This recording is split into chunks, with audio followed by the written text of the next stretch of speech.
বাইকের পাশে বই আমি কনে গাতাছি। তোমাকে বেশি ভাবা নেবো না, লেট মি এক্সপ্লেন। তো আমরা গেছিলাম মঙ্গলবার বাজারে, আরে গেছিলাম আমি আর আমাকে বড় ভাই। বাড়ি কিছু বাজার নাই, তো ভাবলাম বাজার টাজার করে নিয়ে আহি। বাজার করবার পারিছি, মা কয় যে এক হাতে একবার ঈদের বাজার করে নিয়ে আই। তো আমরা আর কি করবো, ঈদের বাজার করবার নিয়ে গেছিলাম আমি কলেজ থেকে আইনে গেছিলাম হন্তাসুম যাই নে একবারে কমেও 3 ঘন্টা নাগাদ আমরা বাজার থেকে আইছি।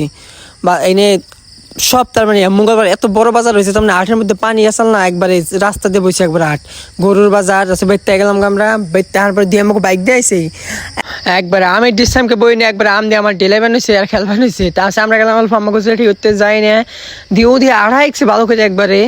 তাই আর পরে ফুটকার লোক দিয়ে অল্প আড়াইলাম, চাঠিয়ে নিয়ে আমরা একবারে অন্য গল্প 28টা ভিডিও করে বেরতে বললাম। বেরতে পরে এইরকম লাভ করা ধরছে বিষ নেয় দেখেন নিজেই। আর কি কমু, বাচ্চা বললাম তো এম নাই। তো আজকের ব্লগ এই পর্যন্ত, দেখার জন্য ধন্যবাদ।